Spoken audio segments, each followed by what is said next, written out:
Hello friends, welcome to another episode of BCC Broadcast, and I'm presenting on behalf of Bluecrest School of Fashion and Design. My name is Raj and we are doing well in fashion design as it comes to Bluecrest School of Fashion Design from Sierra Leone. As in last episode, we talked about the latest technologies and the refining processes in design and how people are getting creative every day, finding new solutions in day-to-day life when fashion is concerned. Today's episode is more concentrated or emphasized on the industrial sewing machines. We are using industrial sewing machines from a long time. If I talk about industrial sewing machines, it was the biggest innovation in the step of sewing industry, because before the invention of these industrial sewing machines, we didn't have the output to that such extent, and even the outcome of these stitches were not so satisfactory. If I talk about this particular one which we are teaching our students, this one is made by one brand called as GMC, and the series of the machine is 8801 series. If I talk about this machine is having one top part and another bottom part where you can see it down. If I can point my finger downwards, if I talk in detail, there we can see one big box sort of thing here. This is called the clutch motor. When I talk about this motor is having a coil inside which supports constant electricity and some static electricity so that it does not affect the person who is stitching it. When I talk about this clutch motor, nowadays with the more innovative process, we have come with energy saving motors. If I talk about clutch motor that is present here, it works with 250 volt with approximately from 2500 to 2800 revolutions per minute. Let me repeat it once again. It's like 2800 revolutions per minute. That means this clutch motor is going to revolve 2500 times within 1 minute if I take the revolution like that. If we talk from the clutch motor, because without this motor this sewing machine would not have been to that level of standard. So let us try to know more about this clutch motor. Inside the clutch motor we have one front panel and another one at the back panel. So when the pulley pulls actually the tension from here, you can see the pulley is moving in this slot. There is a slot here, but for this it is not a manual process. We do have one puller here that is actually a piston kind of thing which is attached to a brake shoe pedal, that if we move this, then you can see that it is pulling there. Now let me turn on the machine so that we can see that how the pulley actually works. Now you can see that how the pulley is working, or the rope belt. Now for showing the movement of the pulley belt, what we need to know that we have a brake shoe pedal here. It is almost like a brake of car, where if you pull like this, then the pulley will move and automatically it will drive its energy for the sewing. Okay. Now this was the basic under table of a machine construction, but it's a problem solving and troubleshooting thing for people, that some of the people have asked me that how to slow down a machine. That's the main problem with industrial sewing machines. Let's say suppose the standard machines, they have their own fittings by the company which is making it. But when we teach beginners they face a lot of trouble in getting used to the speed. So for showing that, we have actually two kind of adjustments here. The first adjustment, you can see my finger here. The first adjustment has been made here. There is a tension spring. This tension spring actually controls the paddle movement. Like what is the sensitivity of the paddle, and that sensitivity, it's like people who are using computer as mouse. Like the sensitivity of the paddle gets transferred here, and automatically the intensity is converted into the pulley movement, like fast or slowly. Another thing, we have to see the inner side of this machine. You can see there are two screws. With the help of a spanner, what we have to do, if you want to move this machine slowly, we have to tighten this up, this screw, with the help of a spanner, and loosen the top one. That is very important. We have to understand that if we are tightening the down one and we are moving it up, then we are creating a gap here. As you can see that it has been set according to the stitching personal or the standards of stitching that is required for now. So this is kind of like a small trial to solve your problems while you are stitching in a beginner level. Later on we get used to the speed where we have started. Now let us come to the top part of the machine. I mean to say the industrial sewing machine, or you can call it as a single needle lock stitch machine. Okay. For beginners, I am trying to show you I have removed the flap of this part of the machine where you can see the inner details. It's almost similar to the inner construction of cars or any other machinery. It's consisting of pulleys and levers and gears basically. Now we can move on to the another part, that is the front part, where we can open and do our problem solving and troubleshooting, where you can see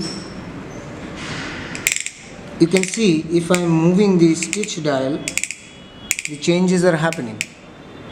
Okay, if I talk about this stitch dial, I am going to go more further about it, but you can see it's more of the levers and pulley and gear level of work. Okay, industrial sewing machine, when I talk about this is GEMC 8801 series. You can see this green button and the red button. The green button is for the power supply, and as you know that this needs a power supply of 250 watt, since it is attached to a clutch motor. If it were to have been electric saver motor, then the revolution would have been more and the voltage would have been 370 volts. Okay, point to be noted. Now I switch on the machine and you can hear the sound also. So now we will know all the basic parts of this machine. If I talk from here, you can see here that this is a scissor. You can see here this is a small machinery that has been attached here. This is called actually the bobbin winding panel. We are going to show it later about the bobbin winding panel, where we fix the bobbin case and we press it here, then we press the paddle for the bobbin winding. Okay, we will come to this. Now this part is called the hand of the machine, which has got the name basically from the earlier parts of the machine, when the machine was not fully powered or automated. When we come to this side of the machine, or the facing side of yours, you can see there is a dial here. You can see there is a dial here. See a dial here where we have indications from here, like from 0 to 5. Okay, now this dial actually shows you the stitch size, and you can see there is a marker here where you can mark. You can see 2.5 is the mark. Okay, so now 2.5 we have made it a standard for the type of fabric and the garments. When it goes more from 3 to 4 to 5, we get longer stitches. When I talk about longer stitches, I mean to say about SPI, or stitches per inch, that you are going to get.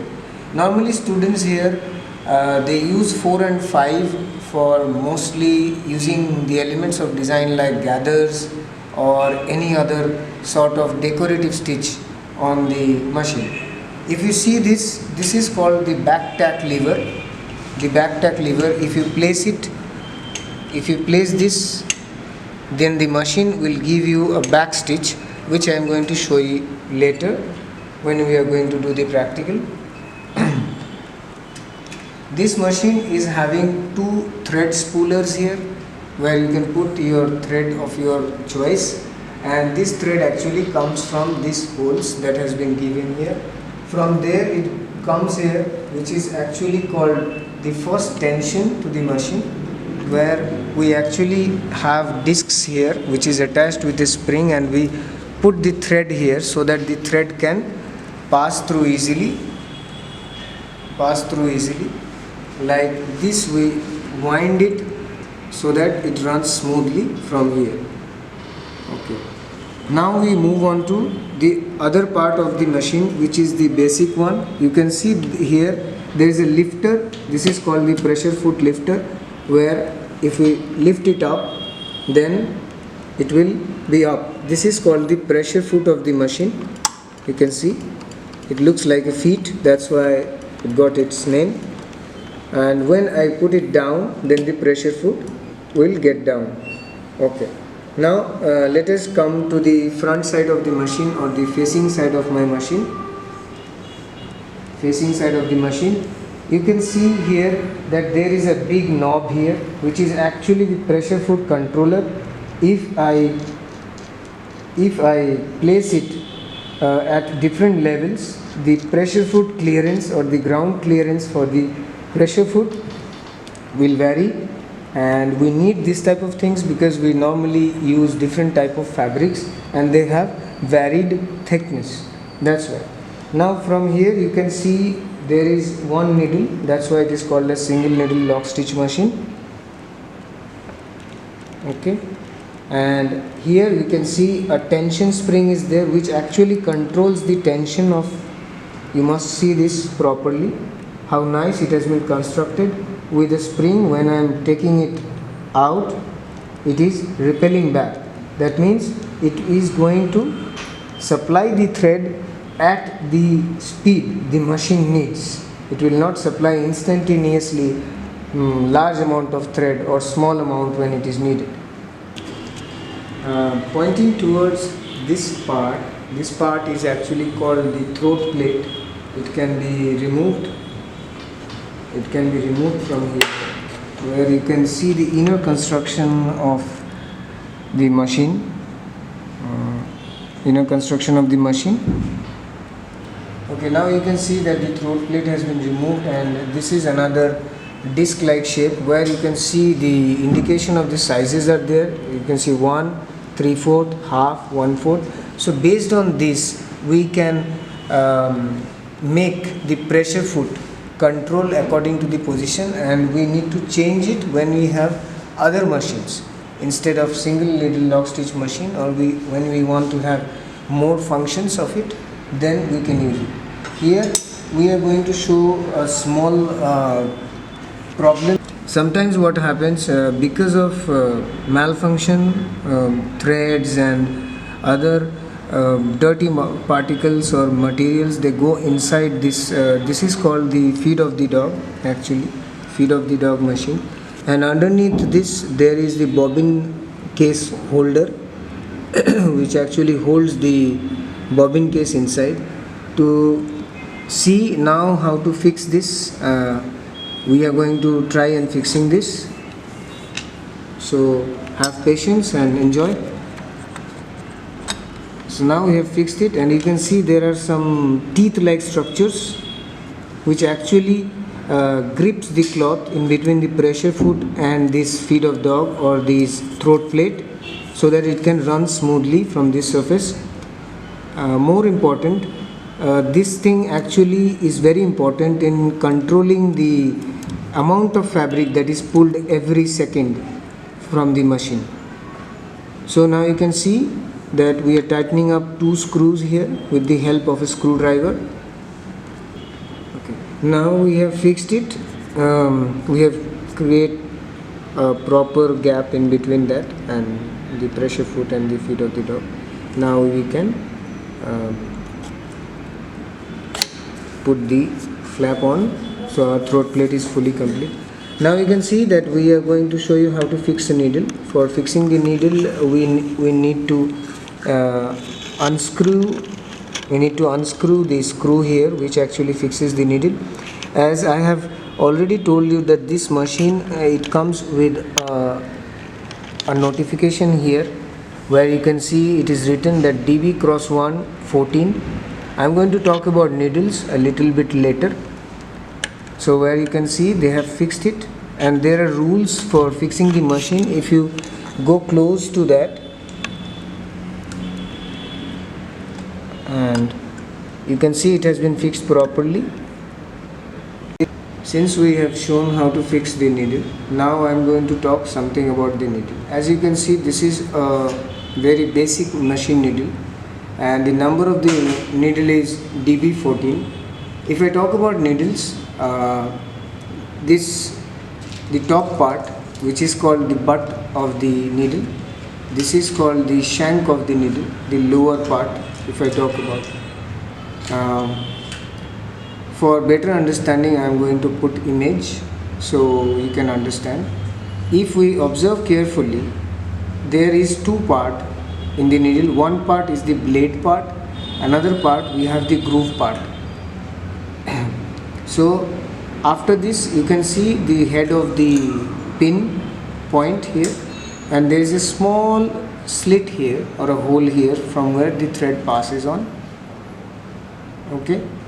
If I talk about the size of the machine, it's a knowledge for the beginner designers. Like when I talk about the size of the machine, there are two sizes that we follow. One is your European size, another one is American size. When I talk about European size, the size starts from 60, and talk about American, it starts from 8, and finally it ends with 19 or 20.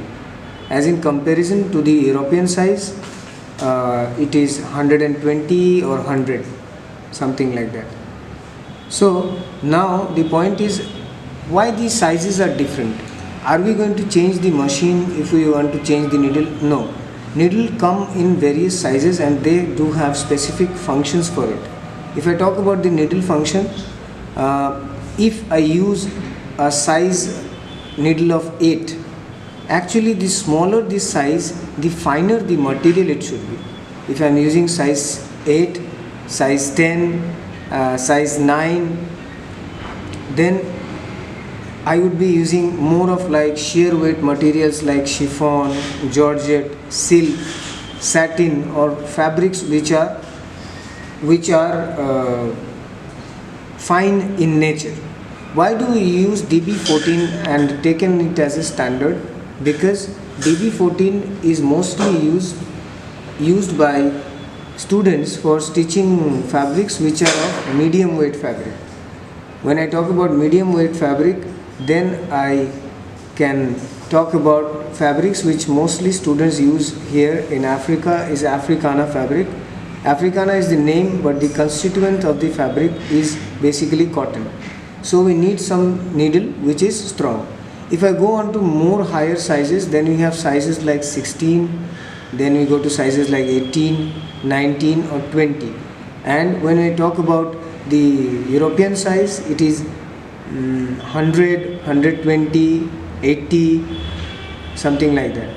When I talk about these higher sizes of needles, we come with the variety of materials like denim, twill fabrics, tweeds, herringbone, woolen blends, felts, then to leather.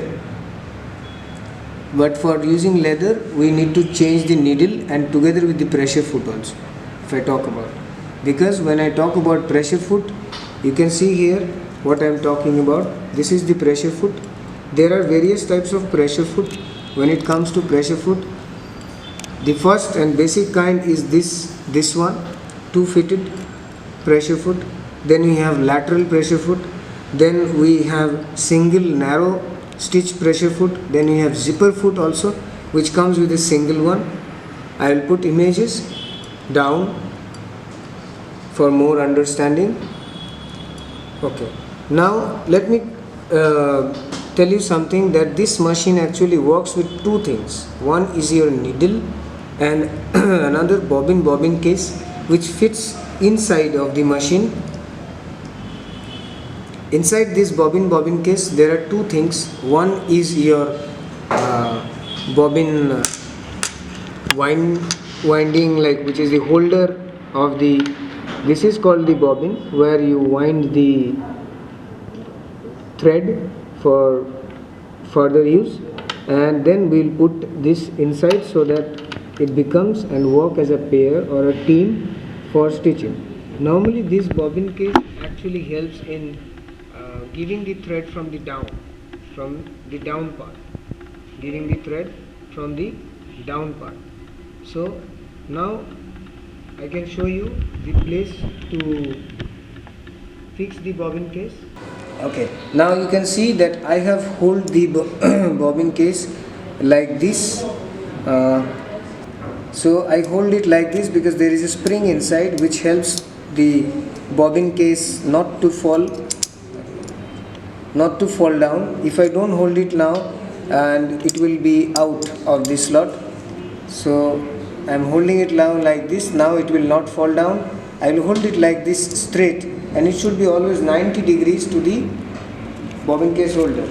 Since we are used to this, so I can just find the place and put it inside this slot. This slot, if I talk about, this slot is actually the bobbin winding slot, which holds the bobbin, and the bobbin rotates inside, and this part releases the thread, and the needle on the top picks it up, and then we can stitch.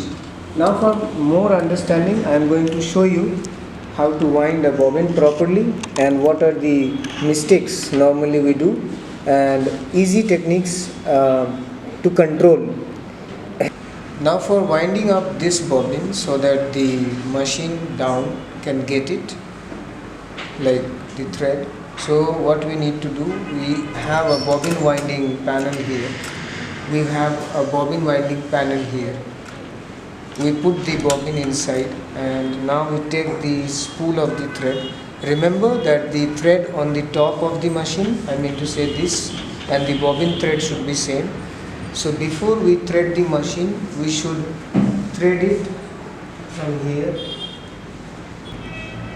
For proper winding, I will advise always to follow the steps, not to use any shortcut methods, because it might be useful sometimes but not always.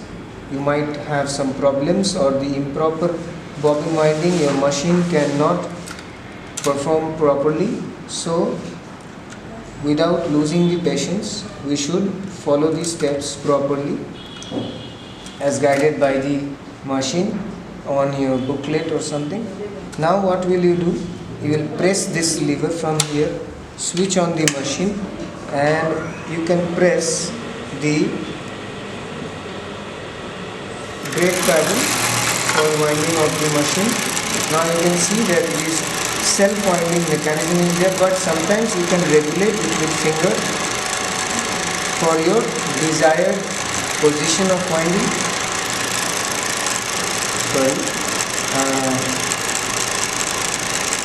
Now you can see, and it will wind till a definite level, and after then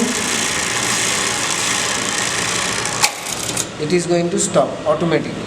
So it's a self mechanism is there. You don't have to think how much you should wind. Now this winded bobbin, as you can see, the thread is there. I put it inside the case, and there is one slit here. We have to pass it from here, step 1, and then we have to wind it inside this coiled spiral. Now it is all set. You have to test that it is moving smoothly or not. You can see by the motion of the bobbin inside that it is moving smoothly. Now you hold it, as I have already told you, for the holding of the bobbin case, that it will not fall. Hold it, and then you can place it inside straight at 90 degrees and leave it. So here we are done with the down part of the machine. Now I am going to show you this threading of the front part. Threading, like we have to put the thread from this hole first, then we are going to give here a smart twist like this. There is another hole here, so this hole is optional actually. This hole is optional, so you can skip this hole also. Another hole is from here, and I'll take it out, then I'll put it once again from here, put it once again from here. Now I'll put it around this spring tension, you can see inside this. After putting this, I'll put it inside this one, the holder, thread holder from here, and now from here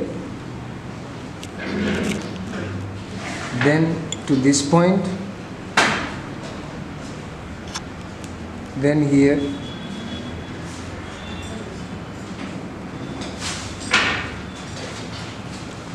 It takes a little bit of time and patience. It is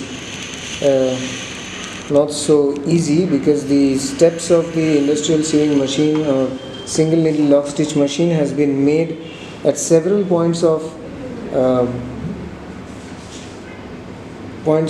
these steps when I'm talking about.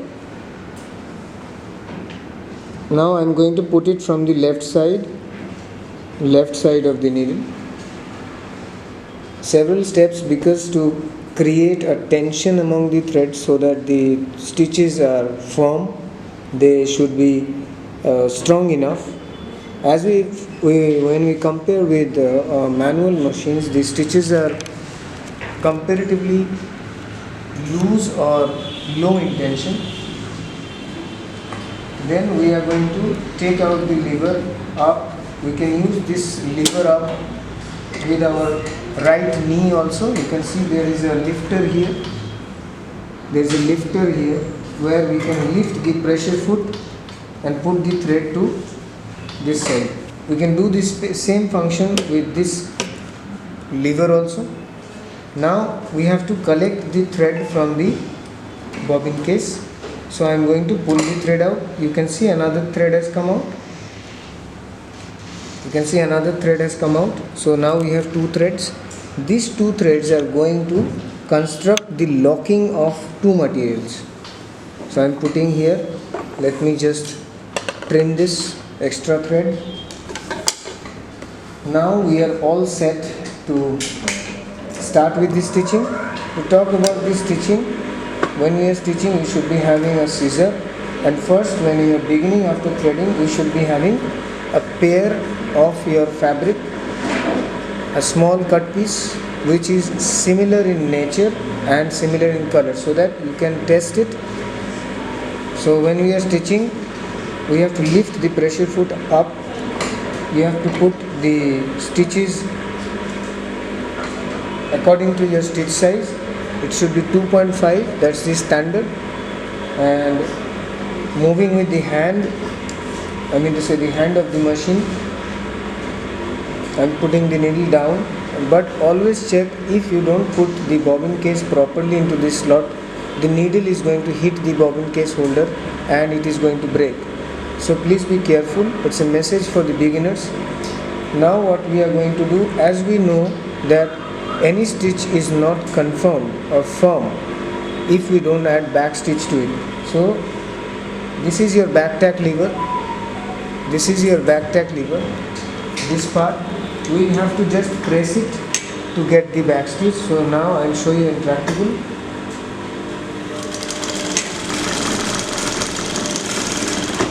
Now I'm going to show it to you in practical.